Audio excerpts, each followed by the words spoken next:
सदाशिवसमारम्भां शङ्कराचार्यमध्यमाम् अस्मदाचार्यपर्यन्तां वन्दे गुरुपरम्परां नारायणसमारम्भाम् आचार्यमध्यमाम् अस्मदाचार्यपर्यन्तां वन्दे गुरुपरम्परां नाहं कर्ता हरिः कर्ता पूजा कर्मचारिणं यत् कर्म करोमि तत् Shambho भगवानादिनं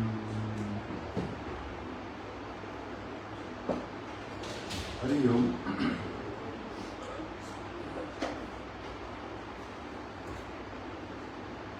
With the grace of God and Gurudev, we proceed our journey further. We are trying to encompass or comprehend the infinite depth of knowledge which Bhagavad Gita possesses. See, Bhagavad Gita is meant for everybody. That's what is said, right? And it applies to sound is not there. Om is fire. That's why. So it applies to people of all age, all caste, all state. So there has to be something unique about Bhagavad Gita. At the same time, it should not be understood that Bhagavad Gita is a very simple scripture, And then I have gone through once, twice, and I have followed. The people who are well versed in Vedanta and who are exponents on Vedanta, teachers on Vedanta, they say that it is relatively easier to understand Upanishad than to understand Bhagavad Gita. So Bhagavad Gita has got a profundity of knowledge and depth, and the more we understand, the more we read, the more we are able to bring out of it. So this should be our motto. And till the end of our life, that we keep on studying and getting more and more outcome out of that. Now, one of the important outcomes, as we see, is samatha, or the equity, and the equanimity. Right? In our Gurudeva's prayer also we see grant us equal vision and balanced mind. So these two things are important. I don't want to go much into depth right now, but there is small difference. Equal vision and balanced mind. So balanced mind is a prerequisite which happens at the pursuit of karma yoga. Anything good or bad, tall or short happening to you are not significantly disturbed. That's called samatha. A state of mental equipoise. Right? That is a prerequisite. Only when we have this samatha or the evenness or the equality of mind, we can have samadhi, which is the goal of scriptures, which is the goal of Vedanta, goal of Bhagavad Gita. That we should be able to behold one and non-dual reality in the entire existence. That's called Samadarshika. Whatever object, whatever being we see, we should be able to perceive, we should be able to behold that divinity. That equanimity will come only when there is evenness of mind. So the evenness of mind, in very common sense, also we call harmony. Correct? So harmony is a very common word we use, correct? So what we call in Hindi, what shall we call harmony? Very commonly use the word, correct? So we say Bhagavad Gita, the harmony is there, harmonizing different yoga like that. So harmony is what? We call it Samadhita. So all things are evenly placed, everything is right, it's called Samadhita. Samanvaya is also there, Samanvaya also we can say. Samadhita, ultimately we are heading for Samanvaya only. So harmony is both ways, you can say Samadhita, everything is placed and not an integration. That's also the main meaning, right? So here harmony means, as he says, that it is integration. That's what it means. Now, how does Bhagavad Gita say that? Now, first, if I start in a simplistic way, the way Swami Shivananda Maharaj has said, the human being is comprising of three factors. One is cognition, one is feeling, and one is will. I think there are three things. If you analyze ourselves, the three factors are there. One is will. We always have some will to do something. Where in English we say, where there is a will, there is a way. If there is no will, nothing happens in life. Will is something very auspicious, considered very high objective in life. And then there is always a feeling. Anything happening around us, we always get a feeling of being good or feeling bad. And there is always a cognition. So, as we were discussing that day, through these organs of knowledge, various vrittis, Vishayakar vrittis are coming, and through the mind and the intellect they are processed. and we comprehend something in our mind, that we call it as a knowledge. That is a cognition. So these three factors, they seem to be different, but they are very closely interconnected.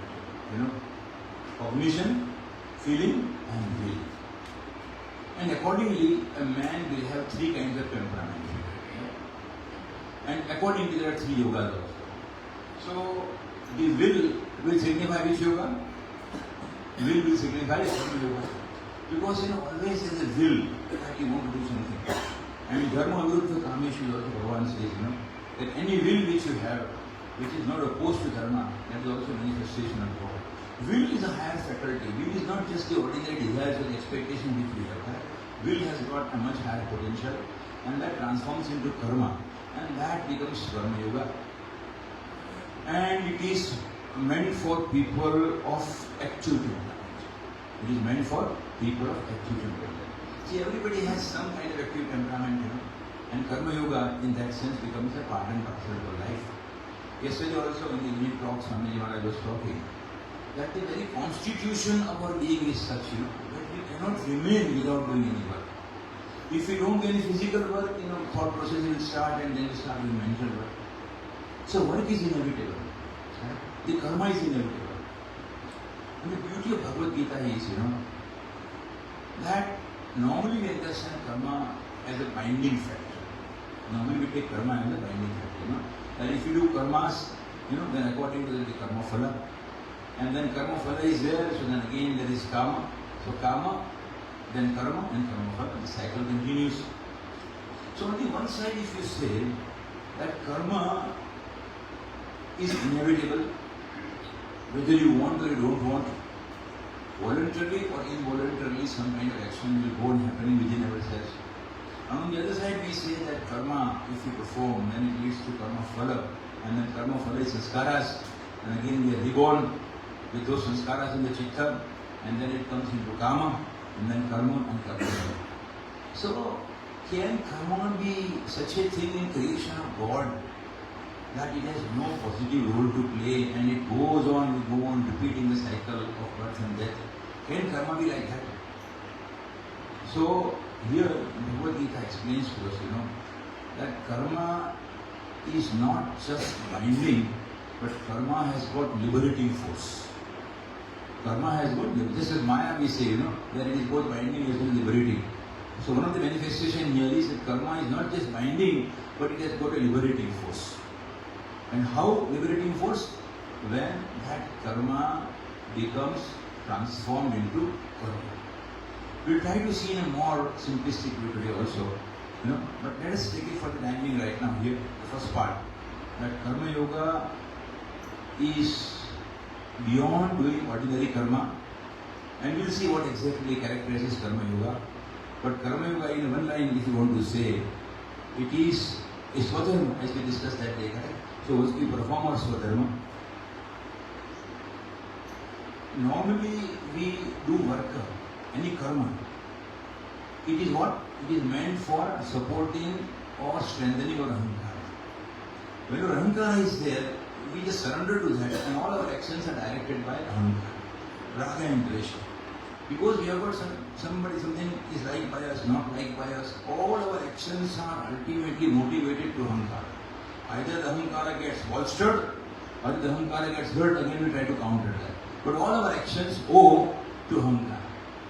So instead of offering the actions to ahankara, or instead of being directed by the ahankara, we perform the action for the sake of divine, for the sake of God, for the sake of duty which the God has destined for me. So offering karma not to ahankara but to Ishvara. In one line we can say that becomes the attribute of karma yoga. Not offering karma to ahankara, not to support the ahankara, but offering it to Ishvara. That is what is called as a karma yoga. See, one very simple message I learned from worshipful Swami Shri Chidanand Maharaj in one of his discourses was, that before you start any action, what should you do? You should try to offer prayers to God that I am going to embark upon this particular work. May it happen to me nicely, may it happen to me to the best of my abilities, you support me. So that's the first thing we do. Before we start any action, we offer prayers to Ishvara. And may this work happen satisfactorily, nicely. And when the work is completed, at the end, what do? Whatever results come, whatever way the work has been performed, we offer that particular work to Ishvara. Ishvara from Buddhi Dekho, right? So then you are relieved from that doership. You are relieved from the burden of that doership and the experiential. Because you are doing work for the sake of divine, and whatever has happened to you has happened by the grace and strength of divine, you offer it to Ishvara. So you are not the doer, you are not the experiencer. Only when there is a karta bhava, there is a bhokta bhava. When you do that, I am the actor, then you experience something good or bad. But here you are offering the action to the divine. So that sense of doership, that tension goes away. Right? So I like this very simple message, that any small work we try, we just remember the Lord. It's a nice way of practicing the presence of God, Before doing any work, we just mentally, whether we are eating, whether we are doing anything, we can just mentally for a moment think of it. And then at the end of the day, if not during the day, maybe at the end of the day, before going to bed, we can offer it to Ishvara that this is what has happened to me. Whatever I have done or whatever has been done through my body by your grace, I am offering it to you, whatever it is. Krishnarpana. And that's one of the ways in which you can take Karma Yoga. So that is the man of active temperament. We'll see more about it a little later. And then comes a man of devotional temperament. And devotional temperament is the feeling, Always we have got the feeling. And for a man of devotional temperament, Bhagavad Gita and other scriptures specify Bhakti Yoga. That we always regard any object, any person or the Ishvara with sense of reverence. Bhakti can be for the God, Bhakti can be for the Guru, Bhakti can be for the elderly person also, Bhakti can be for anybody whom we think was right. So Bhakti is another thing that is for man of devotional temperament. And one more person is there, one more temperament is there, cognition. That is for whom? That is for a man of what temperament shall we call? That is true, but temperament-wise, when it's active temperament, devotional temperament, and intellectual temperament, rational temperament also. We normally use the word rational temperament. So if you are having a rational, always trying to analyze things, merits and demerits, pros and cons and that kind of thing, and that is a man of a rational temperament. For them, basically, Karma Yoga is Jnana Yoga is there. So these three things are there, and they are not mutually exclusive. They are not mutually exclusive. You cannot be doing Karma Yoga without the other two, likewise Bhakti Yoga. And one more temperament is there. And one more yoga is there also. If you say, what is that? We say Karma Yoga, Bhakti Yoga, Jnana Yoga. And Raj Yoga also we can say, right? But as you see further, you will realize that Raj Yoga and Bhakti Yoga are very closely interconnected. In one of the books, Swami Shivanji Maharaj has said, that Raja Yoga and Bhakti Yoga, they go very close together. And ultimately, that Bhakti Yoga also transforms into Raja Yoga. But Raja Yoga, when you say, that is Patanjali Sutra also says the same thing, right? But ultimately, the mind is focused, concentrated, and the object, divine whatever you have. Now, that is the culmination of Bhakti Yoga also. So according to the definition of Swami Shivanji Maharaj, Bhakti Yoga and Raja Yoga go hand in hand. You don't know when the Bhakti Yoga ends, when the Raja Yoga begins. But ultimately, concentrating, abiding the mind in one point, that is basically the goal of Bhakti Yoga, and that is what happens in Raja Yoga also. So that is how we can say that Bhakti Yoga and Raja Yoga also are very closely connected, we can say like that. But that is for a man of which temperament we call? Which active temperament, devotional temperament, rational temperament, and Raja Yoga, what shall we call? They call man of mystic temperament. So mystic temperament is the one who mysticism also, correct? So who always is keen to analyze the currents of the mind, the activities, the impulses which go inside the mind. You're closely watching the mind, trying to move its movement. That's basically called the man of mystic temperament, and that is what we are essentially doing in Raja Yoga also. So Raja Yoga and Bhakti Yoga, they are very closely connected. But in a very simplistic way, we can say that there are three yogas: Karma Yoga, Bhakti Yoga, and Raja Yoga. Now where and how does Bhagavad Gita place there? We must have studied also, correct? In a way, every chapter of Bhagavad Gita will speak of all three, because as I said, they are all not mutually exclusive. So, but it's still, in a broader sense, if you want to classify, and if you want to understand how Bhagavad Gita places its yoga, where are they placed, In a way, Bhagavad Gita is also the essence of Mahavakya of the Chandogya Upanishad, Tat Dhruvam Asi. So when we try to understand the Upanishads, whatever which way we can, we'll discuss more about that. But then one is Tat Pada, one is Tvam Pada, and one is Asi Pada. So what is that Tat Pada? Tat Pada is that which is behind the manifested universe. What we call Idam in Sanskrit. Aham and Idam, two pada are there.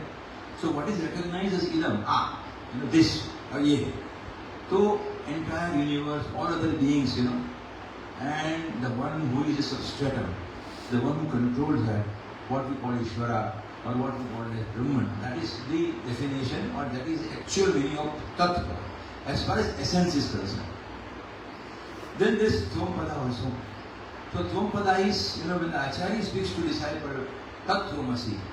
So Agnya is there, correct? So Tat means that supreme reality. Tvam means you. You are that. But Tvam Pada refers to whom? Tvam Pada refers to I. What we understand as Jiva. So normally our understanding is Jiva Jagata and Jagadish I get before, correct? So Jagadish is at Tat and Jiva is Tvam Pada. Right? And then there is Asi. So it's very mysterious when you say that the person, the force which is behind the entire manifested universe, you say you are that in essence. That is the beauty, that's the message of the Upanishad. But here what we want to understand is that Tat Pada refers to what we call Ishvara or God. Tvam Pada refers to what is called as the Jiva or whom we understand as I.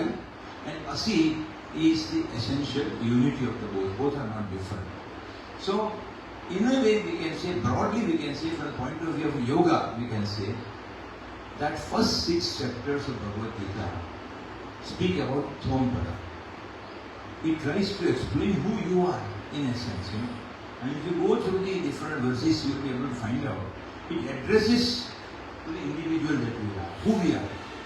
Right from the physical body, subtle body, causal body, the living spark inside, mind, matter, spirit, whatever you call it. And entire explanation is given about that, Tvam Pada, who we are. Because the problem in life is only to this Tvam Pada. Tat Pada is Ishvara, it is all perfect, all compassionate. So first 6 chapters are devoted to Tvam Pada, and that essentially refers to Karma Yoga. Karma Yoga in a way starts not from the 3rd chapter as we see, but as we were discussing yesterday also, right from the 2nd chapter. Initially there is a Jnana Yoga, the 11 to 38 verses. The Bhagavan directly gives that intravenous therapy kind of word which he used. And then Arjuna has some idea, and ultimately gets back to that Karma Yoga. So remaining verses are there. I think up to 53 they refer to Karma Yoga. And then Asi Pada is there. That's the Prajna Lakshana is there. And again Karma Yoga is there in 3rd chapter, 4th chapter, like that. Even the 18th chapter also you find slokas which can relate to Karma Yoga. So Karma Yoga is pervaded in the entire Bhagavad Gita. But broadly speaking, we can say that the first 6 chapters of the Bhagavad Gita refers to Tvam Pada and it refers to Karma Yoga. We can say that. The other 6 chapters from 7 to 12, they refer to Tvam Pada. And they refer to Bhakti Yoga in that sense. Because you must have seen right from chapter 7, 8, 9, 10, all pervasive is Ishvara, everything, Vishwarupa Darshana Yoga is in the 11th chapter like that. And the 12th chapter is Bhagavat, the one who is realized, that's called Bhakta Lakshana. That's all related to this Bhakti Yoga or that Tat Pada. And chapter 13 to 18, that is basically Jnana Yoga, because that refers to Asi Pada. And that is Tat and Tvam. They may be different from the point of view of Upadhis, from the point of view of adjuncts which we have, but in essence they are the same. And that is what we will see a little more in that Upanishad that we will try to study. So this is the message we can say, that these 3, broadly speaking, like you can understand, That first 6 chapters refer to Karma Yoga, then Bhakti Yoga, and then Jnana Yoga in terms of the essential unity of the Jiva and the Ishvara.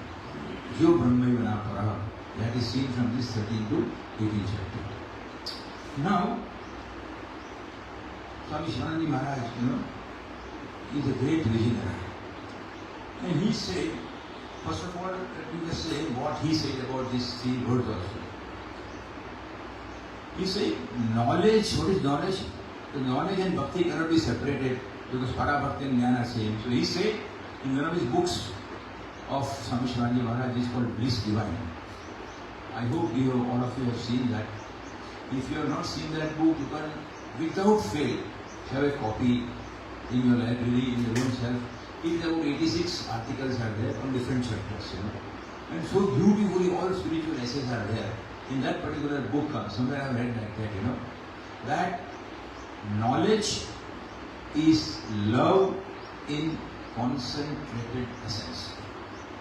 Knowledge is love in concentrated essence, So only when that love is there for anything, when that concentrates and finds out the essence of that, ultimately that transforms into the knowledge of reality. So knowledge is love in concentrated essence. Now again, if you want to define love, what will you say? Love is knowledge in diffusive expression. Love is knowledge in diffusive expression. Because once you have that knowledge, if you know the reality, you know your mother, you know your father, you know your guru, because you have got essential knowledge for them, then automatically love develops. So when you want to have developed love for something, you need to have that knowledge. Otherwise it will not happen. So love is knowledge in diffusive expression. And action is love. What shall we say? This love, knowledge and action. So action is love expressed in action like that. So that is how he defines this jnana, this knowledge, bhakti and karma. Now one more thing again Swamiji says, that if we read Bhagavad Gita, yesterday I was just trying to see, that in various places, we will find that emphasis is given to one particular yoga. So in one place, if you see the 5th chapter, you will find karma sannyasa, karma yoga vishishate like that is said. So instead of karma sannyas means compared to jnana yoga, karma sannyasa, karma yoga vishishate.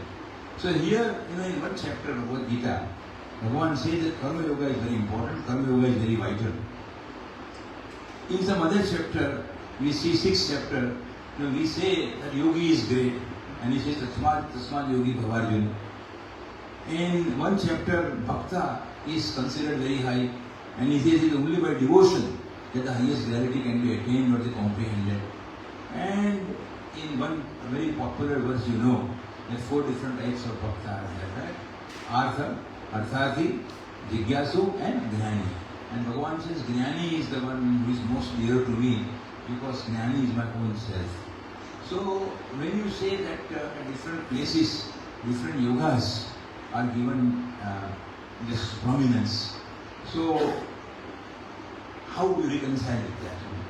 And then Swamiji again has said that all the yogas are equally potent and equally efficacious. Potency can be different, but efficacy will not be different. But that is more of scientific terminology. But that is very simplistic. We say that all the yogas are equally efficacious, and it is not possible for any individual to be able to practice only one yoga concentratedly without paying regard to other yogas. You cannot be a Purna Jnani, without any access to karma or bhakti like that. And similarly, you cannot be only bhakta without having jnana. So, what he says is, why harmony is important? According to him, that all the faculties of ourself, what we have, should be put to use. Because approaching divine or realizing divine is a very noble, very high objective. So, all the faculties which God has given, the faculty of feeling, the recognition, feeling, everything has to be put to use. Then probably we should be able to approach the divine. So whatever strength, whatever temperament, whatever abilities God has given, everything should be put to use. then probably we can meet with the objective. That is the whole objective of this Samanya Yoga. Now, we see something in a little more analytical way also. I'll write something also.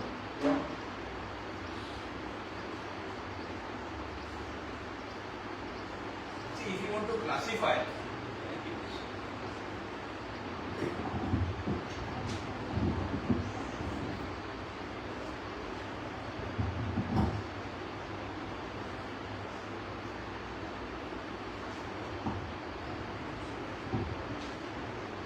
for the sake of making things in a more simple way, if you want to say, that all the human beings what we see, they can be classified in three forms.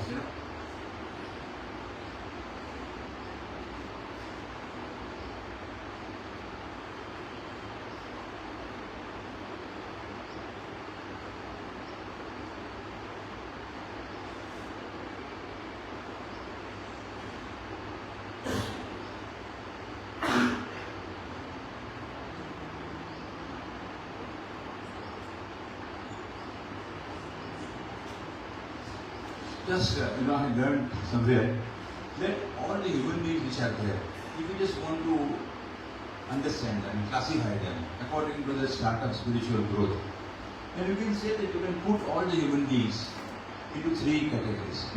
What is called as sansari, what is very commonly called, and in a very common sense we call worldly persons. Another group of persons to which all of us belong, that's called as sadhaka or the seekers. And there's a more category that who has been able to attain the ultimate goal of life, and we call them as realized persons. So, in other words, this sansari person, when you say,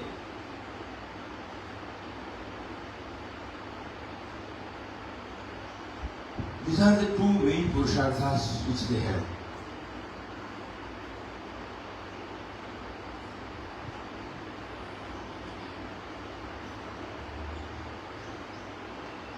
So, all people, if we see, they are all active in the world. We normally call them as sansari, we call them as worldly persons, and there are four purusharthas are there: dharma, artha, kama, and moksha, right? So, the two purusharthas, artha and kama. So, what is artha? Artha is not just the money, but acquisition of anything which gives you a sense of security, which gives you a sense of safety, which gives you a sense of security. Whether it's money, whether it's position, power, job, whatever, that all purushartha is normally referred to as artha purushartha. And then there is a kama. That we always have various desires. As we said, that because we perform the actions, we get the karma phala, and the karma phala is in the form of sanskara. So again, you do that. So that kama, desires, is inevitable in every human being. So this is what normally we call a sansari person. Right? Now, I ask you, that do they follow dharma purushartha or not? When you say any worldly person, you say, are they only bound by artha and kama, or there is some dharma also in there? Dharma in what sense? Dharma in the sense of righteousness. Dharma in the sense of the duty. Dharma in the sense of following the regulations of society, the laws. That kind of dharma is there. They are not unethical. They don't want to do anything wrong, But then there is no place for Ishvara in their life. There is no place for Ishvara in their life. So you might be doing everything right, everything logically right, ethically right, correct? But because there is no place for Ishvara in your life, till that point you remain, or what you are commonly called as sansari. That you are happy with yourself, with your job and everything like that. And then one more category comes, that is seeker of the sadhaka. So you have to realize that acquisition of wealth, money, power, all that is going to give me a very finite satisfaction, and ultimately that doesn't bring me the ultimate peace, the ultimate happiness which I am searching for. So then there is a place for Ishvara in his life, and instead of tamas and rajas, you will find that there will be a preponderance of what is called as a sattva guna. Preponderance of sattva guna. So tamas keeps you idle, rajas keeps you moving, dynamic, and sattva is something which enables you, to have little peace, little concentration of mind. If you have only tamas, then that state of mind is called mood avastha. That's called the mood avastha. The person doesn't understand anything, has no inspiration, no motivation in life. If you are excessively bound by rajas, then it is kshipt or vikshipta avastha. And if you are only full of sattva, then that is ekagrata, concentration. So mood man, vikshipta man or ekagrata. And ultimate goal is what? We have to transcend all these three gunas, and that is called as gunadita avastha. So that is three. Now in case of sattva, predominance is of sattva. Now, who are the two main types of sadhakas or the seekers? That is what we are trying to see in Bhagavad Gita, and that particular shloka also will say that, right? So, we will come to that shloka also, but before I write it, let me say that, very famous, very important shloka is there. Lokesmin dvidha nishta pura prokta maya naha jnana yogena sankhyanam karma yogena yogena. So God says that this is what I had told very early at the time of creation. That there are two types of seekers. So one is called as karma yogi, and one is called as jnana yogi, or what is called as vividisha sannyasi.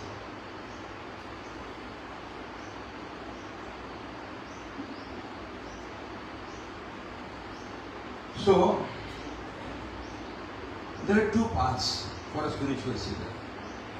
One is Karma Yoga and one is Sankhya Yoga or the Jnana Yoga. One is the path of performance of action and one is the path of renunciation of action. Only two paths are there. One is path of performance of action and one is path of renunciation of action. So both of them are sacrificing something, correct? So what is that common in that? Both are sacrificing, both are seekers. One who is pursuing Jnana Yoga or Sankhya Yoga, he is sacrificing karma itself, He is not doing the regular worldly karmas. The already society has permitted them. They already have attained whatever has to be attained in life, and he wants to devote his entire life in the pursuit of the divine. In that case, only contemplation of the God and performing Jnana Yoga, that is their objective. That's called as Vividisha Sannyasi. And Karma Yogi is all people like us, Are they also called sannyasi in Bhagavad Gita in some way. Why? There are three categories of sannyasi in Bhagavad Gita. One is this sannyas, one is this sannyas, and one is this sannyas also. So Karma Yogi are also regarded as sannyasi in Bhagavad Gita. Why? Because they sacrifice the fruits of action. They sacrifice the fruits of. They have no spruha for karma phala. They perform all the actions as an act of devotion to Ishvara, and they have got no specific expectation for karma phala. Whatever karma phala is going to come, let it come by itself, and that they will take it as a prasada. That they get as a prasada buddhi.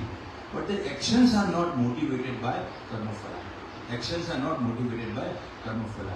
So because they are able to renounce the fruits of the action, Bhagavad Gita, in a limited sense, calls Karma Yogi also as some sannyasi. You can see some verses also in Bhagavad Gita.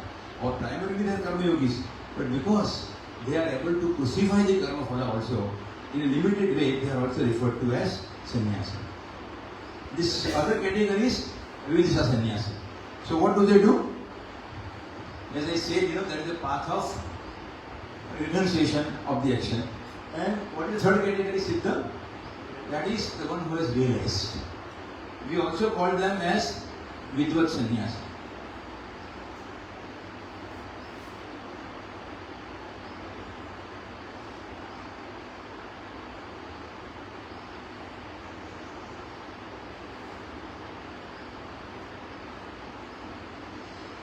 So, by pursuing either Karma Yoga or the Jnana Yoga, if you are able to attain the ultimate goal of life, realizing the true nature of the self within as not different from Brahman, that state of realization is called by different names. We can call it as a self-realization, we can call it as a God realization, we can also call it as Sakshat or Parokshanubhuti, like that. So that is the ultimate goal of life. Right? And it can be achieved by pursuing these two paths. Right? So if this is the message of Bhagavad Gita, that there are two lifestyles. Jivan Shaili, what we call, correct, in Hindi. There are two lifestyles. One is Karma Yogi and one is Jnana Yogi. And if you see what Swami Shivananda Maharaj has said, that you have, starting with say service, then you have love, then you say give, then you say purify, then you say meditate, and then you say realize. So if you just want to connect this way, very simplistic message, all deep study of Vedanta in a very simple words, what is called as this Shashtanga Yoga of Swami Shivananda Maharaj.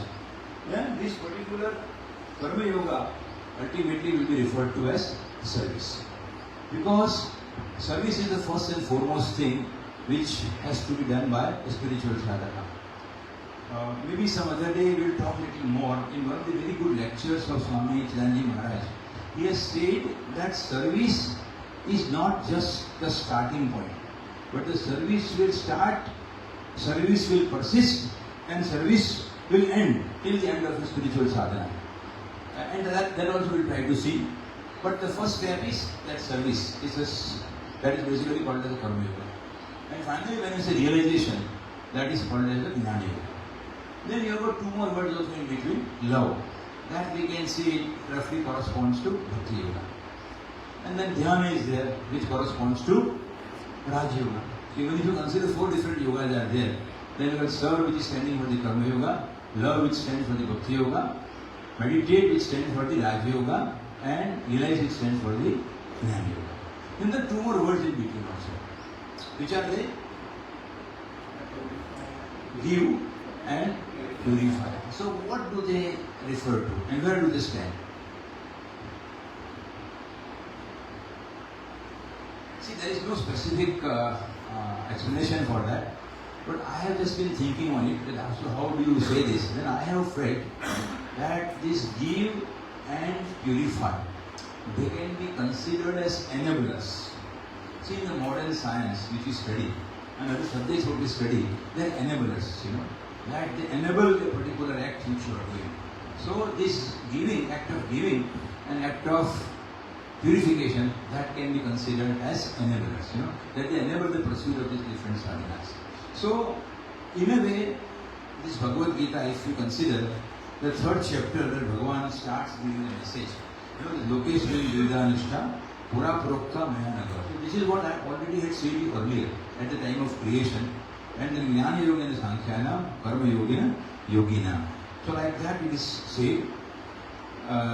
Now, in very simple words, these two considers, if you consider these two pathas, Karma Yoga and Jnana Yoga. Chidananda Swamiji Maharaj in one of his books has very nicely said that Karma Yoga is what is called as wisdom-filled action. That is called as wisdom-filled action. Yoga Karma Kaushalam also we say, right? So wisdom-filled action. And Jnana Yoga is action-oriented knowledge. Action-oriented knowledge. So in a very see some great people somehow based upon their own intuition, digestion, they are able to put out the highest truths in a very simplistic word, So wisdom-filled action and action-oriented knowledge. So what do you understand by wisdom-filled action? What is meant by wisdom-filled action? Would you like to say something? Yeah. Yoga Karma Kaushalam, when you say, correct, do it with dexterity. So what is the meaning of wisdom-filled action? Yeah, can you say something?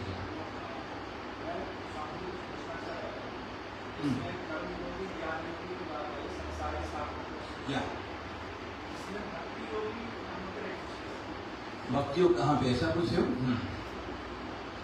Okay, that's fine. So actually, it is stated, when you say understand this way, then everything is explained, right? But if you understand the whole spiritual life as two different lifestyles, one is that of Karma Yogi, one is that of a Jnana Yogi. And we are very rightly saying that there is Bhakti in it, right? This question has often been posed in many classes, and it has been very aptly explained that Bhakti is common to Karma Yoga and Bhakti is common to Jnana Yoga. Because you cannot be a true Karma Yogi or you cannot be a true Jnana Yogi without embedding Bhakti in your life. And how do we explain that, that in the sense of Karma Yoga we said in the very beginning that we are not doing action for the sake of fulfilling our desires, not doing the action for the sake of raga and dvesha, not doing action for the sake of supporting our ahankara, but we are doing it as a part of the duty which is destined to us. See, that day I was talking about Acharya Bhave. Another good thing also in his Gita Babachina book, I read it. What is a Swadharma? That you say that you should do your Swadharma, and that is what leads to this Karma Yoga. Now, what is one Swadharma? And he said, that every human being can make a logical assessment, where does he stay in life? What is his present position? So you put that point at one place, that this is where I am today, and you decide what is my goal, where I need to go, where do I need to reach. And everybody can make a very logical, very righteous assumption, this should be my goal of life, You decide that second. When you connect these 2 points, and the path becomes Swadharma. So here when you do Swadharma and Karma Yoga, where you are and where you want to be, you follow that particular path. And as I say, that you do the actions which are not motivated by your desires or by your ahankara, but which are a part of your Swadharma. This God, if the whole world, the whole Srishti is there. There is a thing which is called Yagna also. Karma Yoga is also Samarpana Bhavana, they call it. Right? Yagna Bhavana, they call it. Right? So you see, the whole universe is there. Everything is offering itself for the well-being of others. The sun and moon is there. They are offering themselves, and then the clouds are formed. The clouds are giving away themselves in form of rainwater. The rainwater comes and the vegetation grows. Because the vegetation grows, again the animals grow. So this entire Sansara Chakra is basically happening because of the Yagna Bhavana. Because of what is called a sense of offering, Samarpana Bhava. So Karma Yoga is essentially Samarpana Bhava. Not that I want something what I do not have. But whatever I have, how best I should put it for the welfare and for the benefit of the human society. Sarvabhuta Hityartha, like that.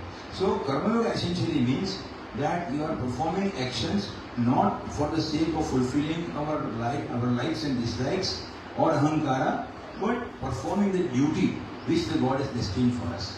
Whether it is upon our varna, based upon our ashram or whatever we consider our righteous duty, we perform that particular duty and we offer that particular action to Ishvara. That's what Ishvararpana Buddhi. It's also called as Samarpana Bhava, it's also called as Yagna Bhava. And the whole world is happening because of that Yagna. So that is basically called as Karma Yoga. Now, what is the essence of here Bhagavad Gita is, when they say that if you do karma with individual likes and dislikes, then you accrue the fruits of it, karma phala. And then again that cycle continues. But whenever we perform karma without any asakti or without any attachment and without any expectation of fruits, in that case, this no karma phala is accruing out of it. That's the whole beauty of the Karma Yoga.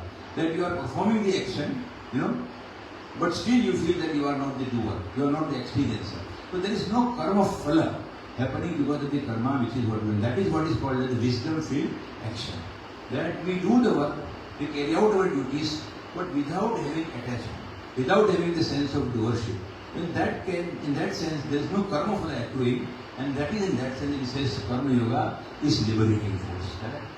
Now, let us say, everybody knows 3 kinds of karmas are there. Correct? One is called Sanchit Karma, one is called as Prarabdha Karma, and one is called as Agami Karma.